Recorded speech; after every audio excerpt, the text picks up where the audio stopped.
ನಮಸ್ತೆ ಎಲ್ರಿಗೂ. ನಾನಿವತ್ತು ಗಿಣ್ಣ ಮಾಡೋ ರೆಸಿಪಿನ ತೋರಿಸ್ತಾ ಇದ್ದೀನಿ. ಗಿಣ್ಣ ಅಥವಾ ಗಿಣ್ಣು ಅಂತ ಕರೀತಾರೆ.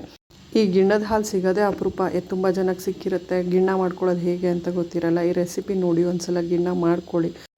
ಬೇರೆ ಥರನೂ ಮಾಡ್ತಾರೆ ಗಿಣ್ಣನ. ಈ ರೀತಿ ಒಂದ್ಸಲ ಗಿಣ್ಣ ಮಾಡಿ ಟ್ರೈ ಮಾಡಿ. ಸೇಮ್ ಕೇಕ್ ಥರ ಇರುತ್ತೆ, ತಿನ್ನೋಕ್ಕಂತೂ ಸೂಪರಾಗಿರುತ್ತೆ. ಇಲ್ಲಿ ನಾನು 1 ಕಪ್ಪಷ್ಟು ಗಿಣ್ಣದ ಹಾಲನ್ನು ತೊಗೋತಾ ಇದ್ದೀನಿ.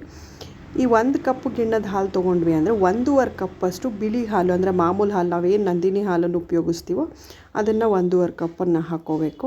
ಈ ಬಿಳಿ ಹಾಲು ಕಾಯಿಸಿದಾದರೂ ಹಾಕ್ಬೋದು, ಹಸಿದಾದರೂ ಹಾಕ್ಬೋದು. ನಾನಿಲ್ಲಿ ಕಾಯಿಸಿದ್ದೇ ಹಾಕ್ತೀನಿ. ನಂಗೆ ಹಸಿದು ಹಾಕೋಕ್ಕಷ್ಟು ಇಷ್ಟ ಆಗೋಲ್ಲ, ಏನೋ ಸರಿ ಅನಿಸೋದಿಲ್ಲ. ಹಾಗಾಗಿ ನಾನು ಕಾಯಿಸ್ಬಿಟ್ಟೆ ಹಾಕ್ತೆ. ಇದು 1.5 ಕಪ್ಪಷ್ಟು ಹಾಕ್ಕೋಬೇಕು. ಇನ್ ಕೇಸ್ ಗಿಣ್ಣದ ಹಾಲು ಸ್ವಲ್ಪ ಗಟ್ಟಿ ಇತ್ತು ಅಂತಂದರೆ ಇನ್ನೊಂದು ಅರ್ಧ ಕಪ್ಪು ಜಾಸ್ತಿ ಹಾಕಿ. ಇದು ಕೇಕ್ ಥರ ಬೇಕು ಅಂದರೆ 1.5 ಕಪ್ ಹಾಕಿದ್ರೆ ಸಾಕು, ಒಳ್ಳೆ ಗಟ್ಟಿಯಾಗಿ ಚೆನ್ನಾಗಿ ಬರುತ್ತೆ. 1 ಕಪ್ಪು ಗಿಣ್ಣದ ಹಾಲಿಗೆ 1.5 ಕಪ್ಪಷ್ಟು ಬಿಳಿ ಹಾಲು ಹಾಕ್ಕೋಬೇಕು. ಈ ಗಿಣ್ಣದ ಹಾಲು ಸಿಗೋದೇ ಕಷ್ಟಪ್ಪ. ಸಿಕ್ಬಿಟ್ರಂತೂ ತುಂಬ ಖುಷಿಯಾಗಿ ಇಷ್ಟಪಟ್ಟು ಮಾಡ್ಕೊಂಡು ತಿನ್ಬೋದು. ತಿನ್ನೋದಕ್ಕೂ ತುಂಬ ಚೆನ್ನಾಗಿರುತ್ತೆ. ಇಲ್ಲಿ ನಾನು 1 ಕಪ್ ಗಿಣ್ಣದ ಹಾಲಿಗೆ 3/4 ಕಪ್, ಅದೇ ಲೋಟದಲ್ಲಿ 3/4 ಕಪ್ಪಷ್ಟು ಬೆಲ್ಲ ಹಾಕ್ಕೋತಾ ಇದ್ದೀನಿ. ನಿಮಗೆ ಸ್ವೀಟ್ ಜಾಸ್ತಿ ಬೇಕು ಅಂದರೆ 1 ಕಪ್ ಆದರೂ ಹಾಕ್ಕೋಬೋದು. ಇದನ್ನು ಹಾಕಿಬಿಟ್ಟು ಬೆಲ್ಲ ಹಾಗೆ ಒಂದು 10-15 ನಿಮಿಷ ಹಾಗೆ ಬಿಟ್ಟರೆ ಬೆಲ್ಲ ಕರಗತ್ತೆ. 1-2 ಸಲ ಮಿಕ್ಸ್ ಮಾಡಿದ್ರೆ. ಅದಕ್ಕೆ ಈಗ ಏಲಕ್ಕಿ ಶುಂಠಿ ಪುಡಿನ ಹಾಕಿ ಒಂದು ಸಲ ಕಲಿಸ್ಕೋಬೇಕು.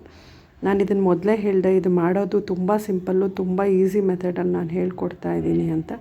ಈ ಬೆಲ್ಲ ಕರಗಿದೆಯೋ ಇಲ್ಲೋ ಅಂತ 1-2 ಸಲ ಮಿಕ್ಸ್ ಮಾಡಿ ನೋಡ್ಕೋಬೇಕು. ಒಂದು 10-15 ನಿಮಿಷ ಹಾಗೆ ಬಿಟ್ಟರೆ ಬೆಲ್ಲ ಕರ್ಗೋಗಿ ನೋಡ್ಬೋದು. ಈಗ ಕಲಿಸ್ತಾ ಇದ್ದೀನಿ. ಕಲಿಸಿದ್ರೆ ಈಗ ಬೆಲ್ಲ ಎಲ್ಲ ಕರ್ಗೋಗಿದೆ. ಒಂದು ಸಲ ನೋಡ್ಕೋಬೇಕು. ನಾನು ಆಗಲೇ ಹೇಳಿದೆ ಇದು ಮಾಡೋದು ತುಂಬ ಸಿಂಪಲ್ಲು ಅಂತ. ಒಂದು 5 ಲೀಟ್ರ್ ಕುಕ್ಕರಲ್ಲಿ ನೀರು ಹಾಕಿಬಿಟ್ಟು ಅದ್ರ ಮೇಲೆ ಒಂದು ಸ್ಟ್ಯಾಂಡ್ ಇಟ್ಬಿಟ್ಟು ಈ ಗಿಣ್ಣದ ಪಾತ್ರೆನ ಅದರಲ್ಲಿ ಇಟ್ಬಿಟ್ಟು ಒಂದು ವಿಷಲ್ ಕೂಗಿಸ್ಬಿಟ್ರೆ ಸಾಕು, ನಮ್ಮ ಗಿಣ್ಣ ಪರ್ಫೆಕ್ಟಾಗಿ ರೆಡಿಯಾಗಿ ಹೋಗ್ಬಿಡುತ್ತೆ. ಇದು ಹಾಗೆ ಓಪನ್ನಾಗಿ ಬೇಯಿಸೋಕ್ಕೆ ಹೋಗಿ ಮಧ್ಯ ಬೇಯ್ತಾ ಇಲ್ವಾ ಅಂತ ನೋಡ್ತಾ ಇರ್ತೀವಿ. ಈಗ ನೋಡ್ಬೋದು, ಪ್ರೆಷರ್ ಎಲ್ಲ ಬಿಟ್ಟಿದೆ ವಿಷಲ್ಗೆ ಹೋಗಿ.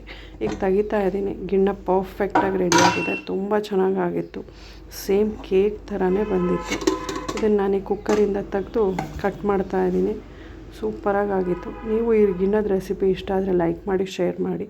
ನೀವು ಗಿಣ್ಣದ ಹಾಲು ಸಿಕ್ಕರೆ ಈ ರೀತಿ ಮನೆಯಲ್ಲಿ ಒಂದ್ಸಲ ಗಿಣ್ಣನ ಟ್ರೈ ಮಾಡಿ. ಮನೇಲಿರೋರೆಲ್ಲ ಇಷ್ಟಪಟ್ಟು ತಿಂತಾರೆ.